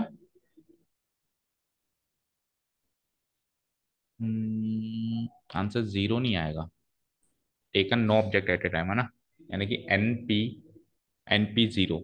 चलो एक बार रखते हैं। फॉर्मूला क्या है हमारा, NPR। अब आर की जगह क्या रख दिया मैंने, जीरो। क्या रख दिया, जीरो, क्योंकि कोई उठा ही नहीं रहे, zero object at a time हो गया। तो फॉर्मूला में जब आप इसको रखेंगे, बोलो एनपीआर का फॉर्मूला क्या होता है, n डिवाइडेड बाय n-r। तो n-r मतलब n-0 फैक्टोरियल। अब बताओ एन फैक्ट, तो आंसर वन आएगा बेटा एक्चुअली। n n-0 क्या आएगा, एन ही तो आएगा। एन फैक्टोरियल से एन फैक्टोरियल डिवाइड हो गया तो क्या आएगा, इस सिचुएशन में आंसर वन आएगा, not zero. Okay, clear, clear है।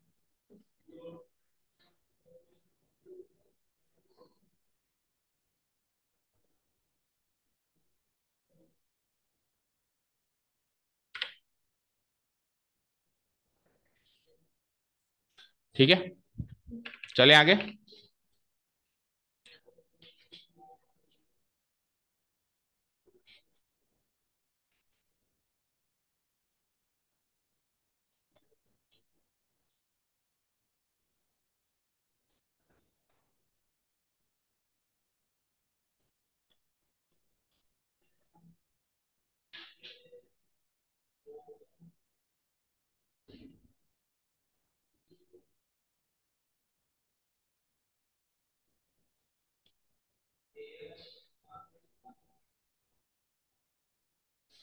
देखो, इसका आंसर वन क्यों आया, सोचो। देखो हम क्या करते हैं, नंबर ऑफ वेज ही तो काउंट करते हैं। देखो मैंने आपको कहा कि जैसे अपन ने एक एग्जाम्पल लिया था, ध्यान से सुनना। अपन ने एक एग्जाम्पल लिया था कि तेरे पास 3 शर्ट्स हैं और 4 जीन्स है, कितनी तरीके से तू ड्रेसअप हो सकता है, तो आपने कॉम्बिनेशंस बिठाए, सिलेक्शन किए, तो जो भी आंसर आए, जैसे 24, 25, 26, जो भी आंसर आए, तो उतने ऑप्शंस है ना तेरे पास ड्रेसअप होने के, वो तेरे पास तरीके हैं, उतने तेरे पास ऑप्शंस अवेलेबल हैं। अब मैंने कहा कि एन डिफरेंट ऑब्जेक्ट्स हैं, कोई भी मत उठाओ। तो अब चूज करने के कितने तरीके हैं, एक ही तरीका है कि कोई भी मत उठाओ, इसीलिए आंसर बनाया। ठीक है, समझ में, हाउ मेनी वेज भी, हाउ मेनी ऑप्शंस भी है, कि ऐसा काम करने के कितने तरीके हैं, एक ही तरीका है सर, कुछ मत उठाओ। और कोई तरीका है क्या बताओ, और कोई वे है क्या, और कोई ऑप्शन है क्या। मैंने कहा मेरे पास एक ही चारा है सर, क्या चारा है, कुछ भी नहीं उठाऊंगा। तो इसीलिए यहाँ पे आंसर बनाया। ठीक है, अभी क्लियर है, इसमें डाउट अब तो नहीं है ना भाई, इधर आपको लग रहा हो अभी जीरो आना चाहिए आंसर। तो आप ऐसे सोचो, जीरो तरीके थोड़ी ना है, एक तरीका तो है ना, क्या कुछ भी मत उठाओ, ये भी एक तरीका ही है ना, ये भी एक वे है ना, काम करने का एक वे है। ठीक है, क्लियर है ना। चलो, अब सुनो, ये जो फर्स्ट में किया हमने, ये काम सेकंड में भी हो सकता है। व्हेन रेपिटेशन अलाउड, इसमें भी तो दो केस बन सकते हैं कि सारे के सारे उठा लो और एक भी मत उठाओ। तो देखो सारे के सारे उठाओगे तो एन की पावर एन हो जाएगा, आर को एन रखना है कुल मिला के, और कुछ भी नहीं उठाओगे तो क्या हो जाएगा, जीरो। तो इसमें वापस एक तरीका आएगा, तो कुछ भी नहीं उठाओगे तो हमेशा आंसर वन होगा।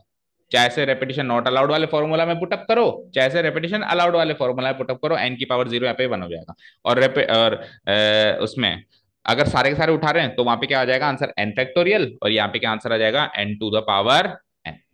तो कुल मिला के 4 फॉर्मूले रेडी, मतलब एक तरीके से कितने फॉर्मूले रेडी हो गए, वो दोनों का आंसर तो वन ही आ रहा है ना, मतलब कुछ भी मत उठाओ इसका आंसर तो हमेशा वन आएगा।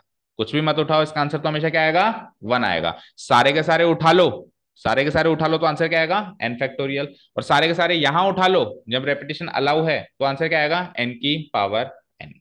ओके, तो ये जो एन की पावर आर था, इसी के आगे आप दो फॉर्मूले, इसी के आगे एरो लगा के लिख दो, है ना, ताकि वो क्लियर हो जाएगा कि इसमें भी दो केस बन सकते हैं। अपन पूरा बात नहीं लिख रहे, ऊपर वाली स्टार मार्क करके ऐसे नहीं लिख रहे, इसी के आगे एरो लगा के लिख लो, पहले एरो ये रही और दूसरी एरो ये रही, समझ में आ जाएगा, है ना। ठीक है, एन की पावर आर क्या हो जाएगा, एन की पावर एन हो जाएगा, एन की पावर क्या हो जाएगा, एन हो जाएगा, व्हेन, ये तो हो जाएगा when all objects are taken, when all objects are taken. Okay fine. और ये क्या हो जाएगा, एन की पावर जीरो, यानी कि वही आंसर वन आ जाएगा, वही आंसर क्या आ जाएगा मेरा, one, when no object is taken, when no object is taken. तो इसके दो केस अपन ने शॉर्ट में समझ लिए। ठीक है, क्लियर है, अभी सारी बात क्लियर है। अब अपन अलाइक वाला केस कर रहे थे, जो मेन मुद्दा था अभी अपने का ना, तो इसको डिस्कस करते करते वो उसमें बात याद आ गई, तो अपन उसके दो स्पेशल केसेस में चले गए। अभी अपन बात करेंगे अब ऑब्जेक्ट्स अलाइक होंगे तो क्या होंगे। तो बेटा जब ऑब्जेक्ट्स अलाइक होंगे बेटा, जब ऑब्जेक्ट्स अलाइक होंगे तो जो भी आंसर आ रहे हैं ना आपके, एनपी आर आ रहा है, एन की पावर आर आ रहा है, वन आ रहा है, जो भी आंसर आ रहा है उसको उतने ही नंबर ऑब्जेक्ट से क्या कर दो, डिवाइड कर दो। ठीक है, यही मुद्दा है। ठीक है, और अभी जो मैंने आपको चीज बताई, अभी जो मैंने आपको चीज बताई, देखो इधर आओ। जैसे ये पहला जो केस लिया अपन ने, अभी जो मैंने आपको चीज बताई कि नंबर ऑफ परम्यूटेशन जब सारे के सारे ले लो तो उसका आंसर एन फैक्टोरियल होता है, ये बताने के प्रोसेस के अंदर मैंने आपको ये भी सिखा दिया है बेटा कि एनपी एन की वैल्यू हमेशा एन फैक्टोरियल होती है। क्योंकि ये तो एक स्टेटमेंट है, ये तो एक स्टेटमेंट है कि सारे के सारे लोगे तो आंसर एन फैक्टोरियल है। लेकिन कोई स्पेसिफिक क्वेश्चन फैक्टोरियल का ही क्वेश्चन सॉल्व कर रहे हैं, मान लो फैक्टोरियल का ही क्वेश्चन सॉल्व कर रहे हो आप, और आपको 5p5 निकालना है तो आंसर 5 फैक्टोरियल, 4p4 निकालना है तो आंसर 4 फैक्टोरियल। यानी जब भी एन पी एन टाइप की कोई भी सिचुएशन आपके सामने आ जाए तो आप सीधे आंसर क्या लिख सकते हो, ये पूरा प्रोसेस जो है आप अवॉइड करके सीधा आंसर क्या लिख सकते हो, एन फैक्टोरियल लिख सकते हो। एंड सिमिलरली कभी भी ऐसी सिचुएशन आ जाए NP0 तो आप आंसर 1 लिख सकते हो, वो सेकंड वाले केस में हुआ। चाहे से 5p0 हो, चाहे से 4p0, या चाहे से 3p0, या चाहे से 2p0, या 77p0, हमेशा आंसर क्या आएगा, 1। ठीक है ना। तो ये इस प्रोसेस के अंदर मैंने ये भी सिखा दिया है डायरेक्टली। ठीक है, ओके। आओ अब अलाइक, तो अलाइक में अपन एक लाइन लिख देते हैं बस। लिखिए, व्हेन, लिखो, if P1 P2, if P1 P2, अपन सीधा ही थ्योरम नंबर 4 लिख रहे हैं ना, उसमें वो ऑटोमेटिक काउंट हो गया ना। If P1 P2 P3 up to, up to Pk, ठीक है ना, objects, objects are alike, alike और same, and rest all the objects are different, और बचे हुए सारे different, and rest all the objects are different,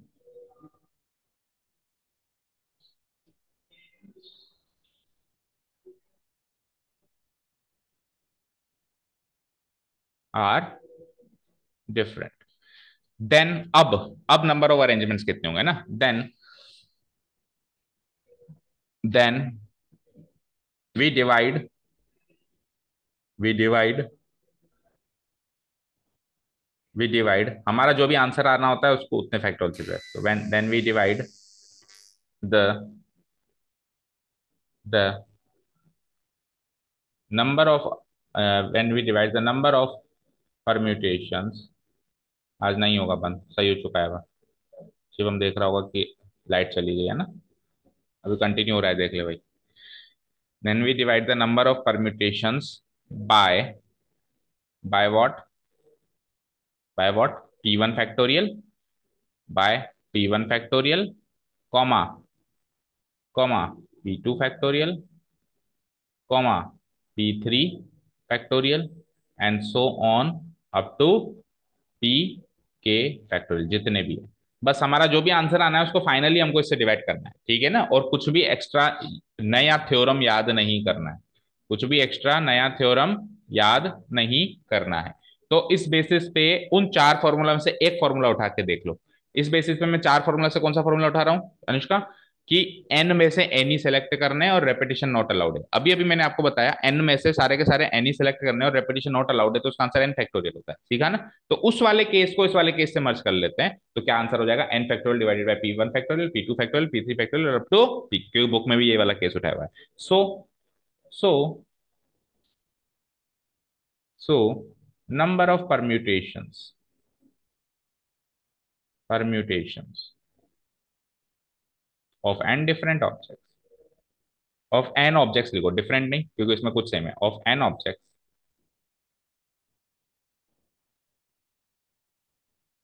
number of permutations of n objects taken all at a time, taken all सारे के सारे लेने वाला केस ले रहा हूं मैं, है ना, taken all at a time,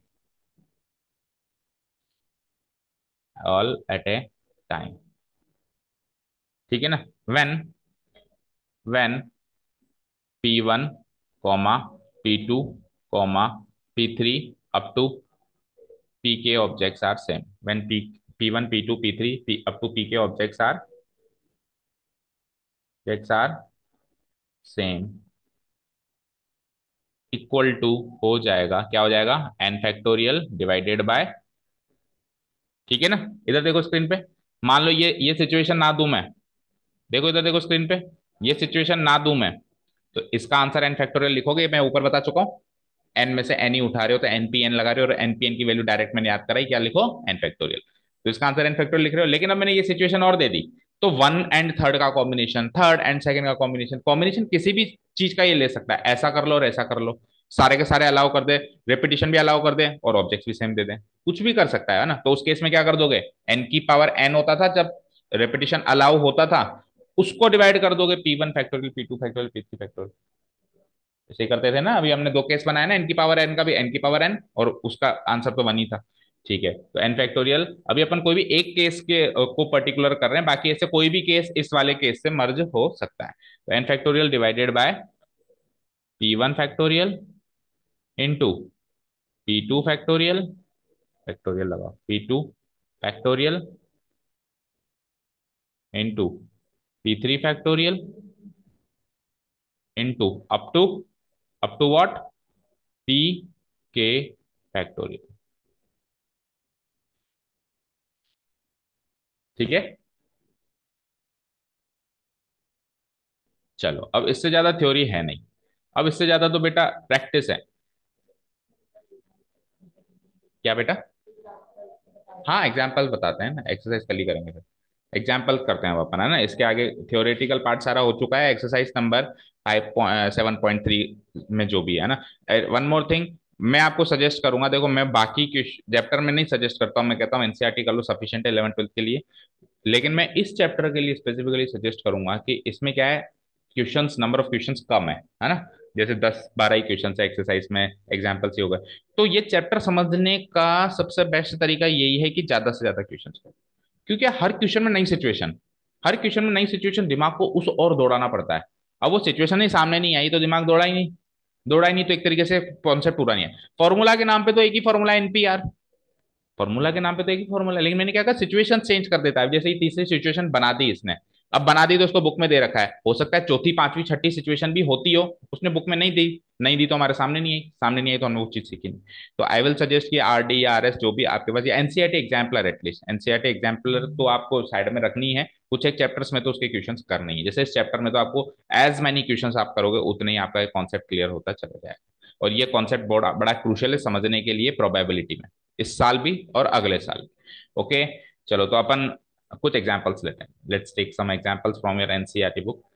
example number 9 देखना बेटा, find the number of permutations, अब ध्यान से सुनना ना, find the number of permutations, permutations वही arrangements, of the letters of the word Allahabad, Allahabad के लेटर्स को इधर उधर कर दो, ए को इधर कर दो, एच को इधर कर दो, डी को इधर कर दो, और कितने वर्ड्स बना सकते हो, ये क्वेश्चन है मेरा, ये क्वेश्चन है मेरा। ओके, अब इसने कहीं नहीं कहा ना इलाहाबाद में से, इलाहाबाद में कितने लेटर ऑब्जेक्ट्स हैं, देखो 1 2 3 4 5 6 7 8 9, कितने ऑब्जेक्ट्स हैं, 9। तो इसने नहीं कहा ना भी 9 में से 3 लेना है, 9 में से 6 लेना है, 9 में से 5 लेना है, कुछ भी नहीं कहा ना। तो मैंने क्या कहा, बाई डिफॉल्ट क्या मानोगे, सारे लेना है, और उसका आंसर क्या होगा, 9 फैक्टोरियल, एन फैक्टोरियल। भाई 9 है तो 9 फैक्टोरियल, 10 है तो 10 फैक्टोरियल। अगर कुछ भी नहीं कहे, और अगर कह दे भाई 3 लो 4 लो, तो फिर 10 PR 10 P4 या 9 PR 9 P4, as the case में भी ये चेंज होता जाएगा। Okay fine. अब देखो हम क्या करेंगे, अगर कुछ भी ये नहीं कहता है तो हमारा आंसर 9 फैक्टोरियल होना चाहिए, क्योंकि यहाँ पे नंबर ऑफ ऑब्जेक्ट्स कितने हैं, 1 2 3 4 5 6 7 8 9, 9 फैक्टोरियल हमारा आंसर होना चाहिए, होना चाहिए बोलो। लेकिन मेरी नजर गई अचानक, यार 1 2 3 4, चार तो ए हैं, 4 A's आर देयर। अच्छा और देखो एल, एल, 2 L's हैं, है कि नहीं है, अदर देन दैट, बस यही है ना। तो ये जो है, ये जो है, ये अलाइक ऑब्जेक्ट्स हैं, ये क्या हैं, अलाइक ऑब्जेक्ट्स हैं, अलाइक या सेम ऑब्जेक्ट्स कह सकते हैं, ठीक है, क्या चाहता है, okay, alike objects, these are what, alike objects. तो हम क्या करेंगे, क्या आंकड़ा मिला, 4 A's था, तो 4 फैक्टोरियल से डिवाइड करा दो, 2 L's था, 2 फैक्टोरियल से। अभी कहा ना जितने भी ऑब्जेक्ट्स अलाइक हैं, जैसे P1 P2 P3 जितने भी ऑब्जेक्ट्स अलाइक हैं उनसे डिवाइड करा दो। तो आंसर जो भी है इसको सॉल्व कर दो। अब जैसे इसको सॉल्व करने का तरीका भी आप फैक्टोरियल नोटेशन सॉल्व करके आए हो पिछले एक्सरसाइज में, हम क्या करोगे, 9 फैक्टोरियल को 4 फैक्टोरियल तक तो लेके जाओगे, 9 into 8 into 7 into 5 into 4 factorial तक तो लेके जाओगे, और फिर नीचे उसके आगे सॉल्व नहीं करोगे, मतलब 4 into 3 into 2 1 सॉल्व नहीं करोगे, 4 फैक्टोरियल लिख के उसको छोड़ दोगे, और 4 फैक्टोरियल इंटू 2 फैक्टोरियल को लिख सकता हूँ 2 into 1, 4 फैक्टोरियल से 4 फैक्टोरियल गया, 2 से 3 काट देना, जो भी आंसर आएगा, जैसा इसने दिया हुआ है यहाँ पे 7560 आंसर है। कैलकुलेशन तो कर ही लोगे, समझ आया, मुद्दा समझ में आ गया अच्छे से, ओके ना। ओके चलें आगे, चलें आगे बेटा। बेटा फंडामेंटल थ्योरम ऑफ मल्टीप्लीकेशन से क्वेश्चन अब हम अवॉइड कर रहे हैं इस एक्सरसाइज में। आपने कहा कि सर उससे करो, तो मैं उससे भी करा देता हूं, आंसर वो आएगा। बट देखो फंडामेंटल थ्योरम ऑफ प्रिंसिपल पुराना तरीका था इन क्वेश्चंस को सॉल्व करने का, फिर जैसे जैसे डेवलप किया तो उन्होंने एक चीज बना दी परम्यूटेशंस, और उसका फॉर्मूला बना दिया एनपीआर, और उसमें भी सारे लें तो फॉर्मूला बन गया एन फैक्टोरियल। ठीक है ना, तो अब अपन उस तरीके से सॉल्व कर रहे हैं। अगर आप बॉक्सेस बना के सॉल्व करो तो देखो, हम 9 में से 9 ही ले रहे हैं, 9 में से 9 ही ले रहे हैं, सारे के सारे ले रहे हैं ना, 3 4 5 6 7 8 9। बताओ पहले प्लेस को भरने के कितने तरीके, 9 के 9। दूसरे को, अच्छा एक और चीज सुनो, जब ना कहना कि रेपिटेशन अलाउ या नॉट अलाउड, तो by default not allowed, by default not allowed, तो कुछ नहीं कहा इसने, तो यानी कि बाय डिफॉल्ट क्या है, नॉट अलाउड। तो अगले को भरने के 8, उससे अगले को भरने के 7, उससे अगले को भरने के 6 5 4 3 2 1। अनुष्का बेटा हमको एक्सरसाइज 1 में पता नहीं था, लेकिन एक्सरसाइज 2 में हमको पता चल गया ये कुछ भी नहीं है, 9 फैक्टोरियल ही है, तो मैं भी तो ये कह रहा हूँ। ठीक है, अभी उस टाइम अपन इसको एक थ्योरम से पढ़ रहे थे कि नंबर ऑफ पोजीशंस काउंट करके पढ़े। उल्टा मैं कह रहा हूं कि मैक्सिमम क्वेश्चंस ऐसे हैं जो मल्टीप्लिकेशन थ्योरम इससे इस वाले एक्सरसाइज फर्स्ट वाले तरीके से जल्दी सॉल्व हो रहे हैं, और परम्यूटेशन वाले तरीके से लेट सॉल्व हो रहे हैं, बट हमारी मजबूरी, हमको सीखना है बेटा टॉपिक, क्योंकि कुछ क्वेश्चंस ऐसे हैं जो इससे थ्योरम से नहीं होते, उसी से होते हैं, स्पेशली प्रोबेबिलिटी में, स्पेशली प्रोबेबिलिटी में, और इधर भी कुछ एक क्वेश्चन देते हैं। तो अगर हम सारे उस थ्योरम से कर लेंगे तो फिर परम्यूटेशन नहीं सीख पाएंगे, और परम्यूटेशन नहीं सीख पाएंगे तो बहुत एक इंपॉर्टेंट टॉपिक है जो रह जाए। क्लियर है, ठीक है ना, उससे भी करके बता दिया, कोई डाउट नहीं है, ओके।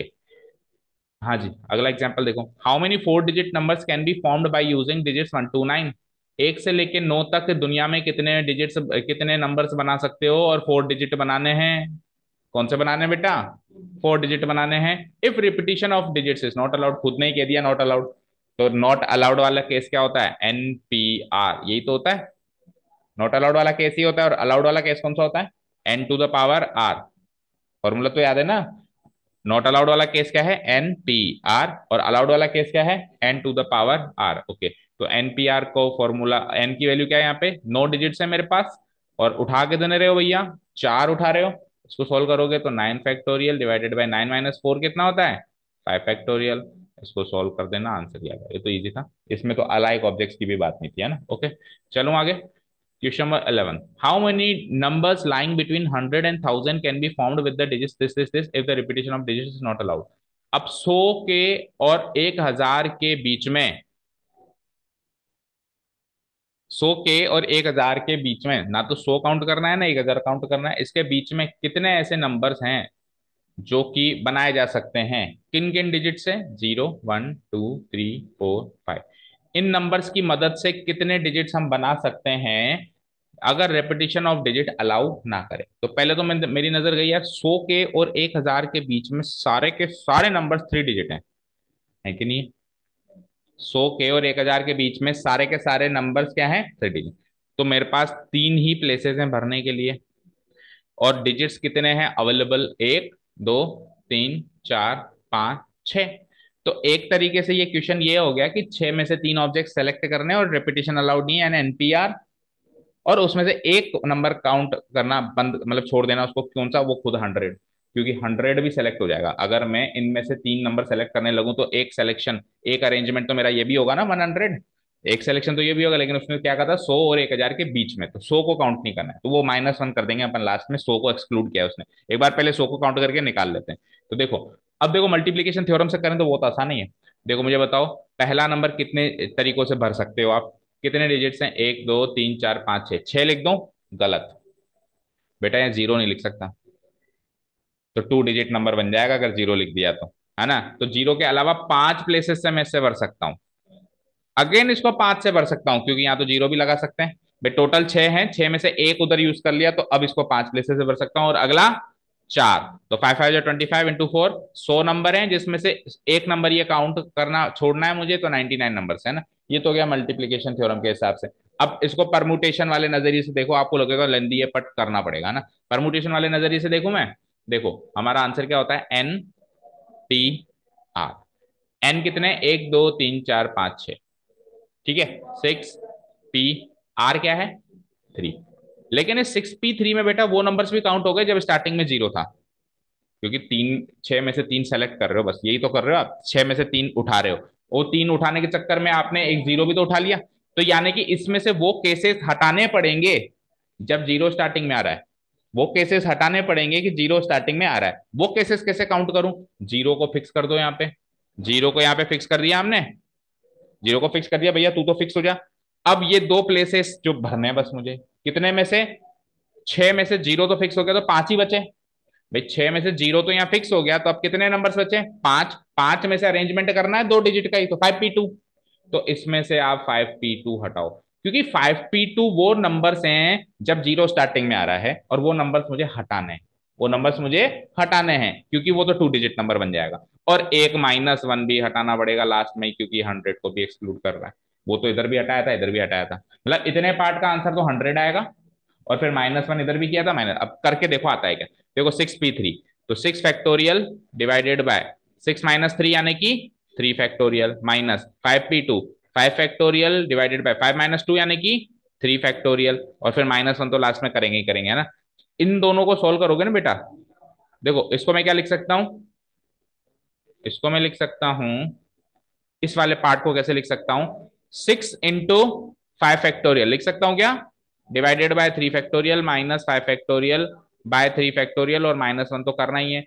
चलो अब देखो इसमें 5 फैक्टोरियल बाय 3 फैक्टोरियल और 5 फैक्टोरियल बाय 3 फैक्टोरियल कॉमन है, तो 5 फैक्टोरियल बाय 3 फैक्टोरियल कॉमन निकाल दिया, बचा क्या, यहां से तो बचा 6, वहां से क्या बचा -1, और लास्ट में -1 तो कर ही रहे हैं ना। 6 - 1 क्या होता है, 5। 6 - 1 क्या होता है, 5 होता है, तो इसको मैं सिंपली लिख दूं 5। ओके, लिख दो बेटा 5। अब इसको सोल्व करो, इसको सोल्व करके -1 करना है, तो 5 फैक्टोरियल बाय 3 फैक्टोरियल कैसे सोल्व करोगे, 5 × 4 × 3 फैक्टोरियल डिवाइडेड बाय 3 फैक्टोरियल, और इंटू वॉट, 5 तो चल ही रहा है, और इन माइनस क्या, 1 तो चल ही रहा है, 3 फैक्टोरियल से 3 फैक्टोरियल कटा, 5 × 4 × 5 ऐसे ही आ रहा था, 5 × 5 × 4, वही तो सेम आया, 5 × 4 × 5 अल्टीमेटली वो आया, यहाँ पे भी वही आया, यानी कि वही 100 -1 19 है। तो आपको सर ये तो मल्टीप्लीकेशन थ्योरम से ही करवाओ ना, बट मजबूरी है, इससे भी सीखना पड़ेगा। 6P3 क्यों आया, 5P2 क्यों आया, ये दिमाग लगाना पड़ेगा, नहीं तो प्रोबेबिलिटी में फ्लॉप हो जाओगे, बिल्कुल सुपर फ्लॉप। ठीक है, 6P3 क्यों आया, 6 डिजिट में से 3 सेलेक्ट करने हैं और अरेंज करना है, अलग अलग तरीकों से अरेंजमेंट्स चाहिए आपको। उसमें से 5P2 केसेस क्यों हटाया, क्योंकि 5P2 वो केस है जब जीरो स्टार्टिंग में आ रहा है, और जीरो स्टार्टिंग में आते ही 3 डिजिट नंबर ही नहीं बना, 2 डिजिट नंबर बना, तो वो 2 डिजिट वाले केसेस हटाने पड़ेंगे। ठीक है, समझ आया, इसका आंसर देखना क्या है। देखो इन्होंने वो 100 वाला केस काउंट नहीं किया, पता नहीं क्यों। मतलब जो 100 को तो काउंट कर नहीं रहा ना, फिर इसको लैंग्वेज चेंज करनी चाहिए कायदे से।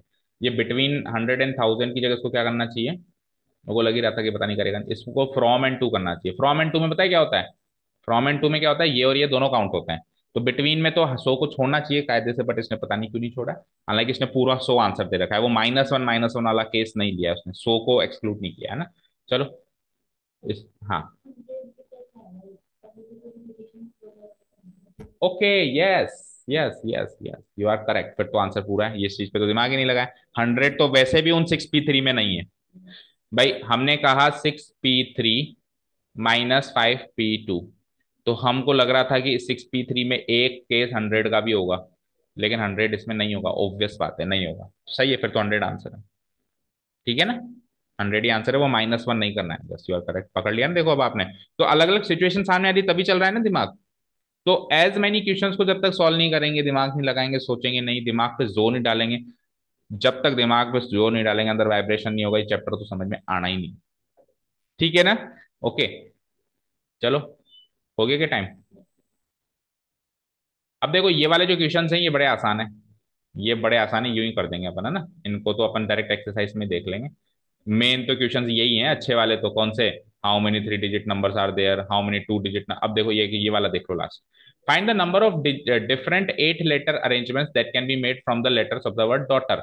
डॉटर वर्ड से आपको 8 लेटर का वर्ड बनाना है। ये डॉटर में कितने हैं, 1 2 3 4 5 6 7 8 ही है, 8 में से 8 ही बनाना है आपको, ठीक है, 8 में से 8 ही बनाना है।